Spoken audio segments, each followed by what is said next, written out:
for Hunter. Thank you, Mr Speaker. My question is to the Minister for Defence Industry.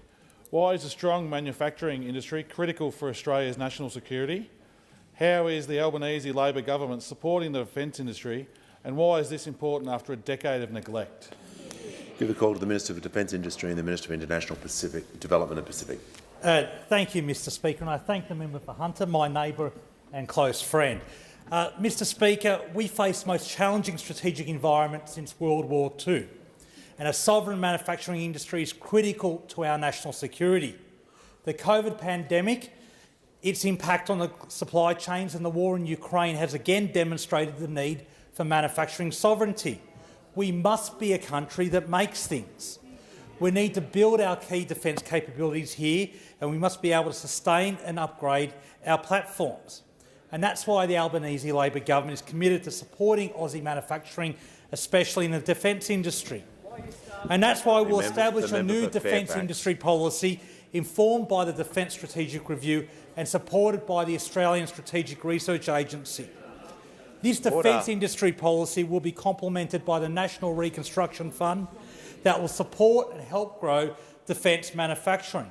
I'm proud that defence is one of the NRF priority areas under the Minister for Industry, and that's why I can't understand why the opposition is opposed to the NRF.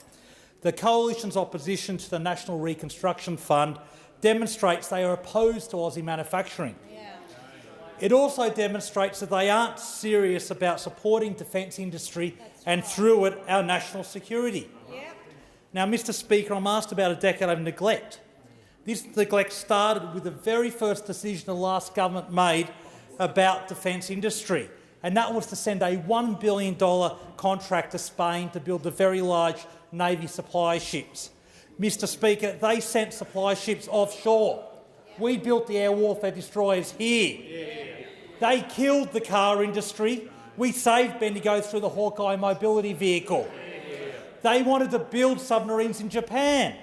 We will build our nuclear-powered submarines in Adelaide.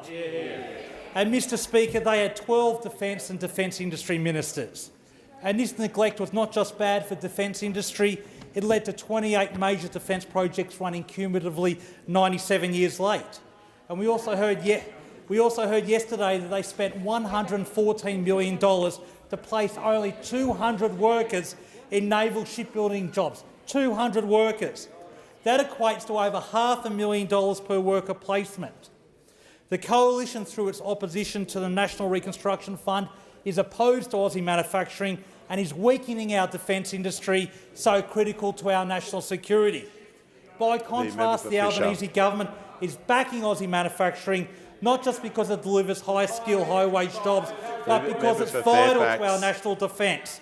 And I say to the opposition, if you really care about a sovereign defence industry, it's time to get behind the National Reconstruction Fund.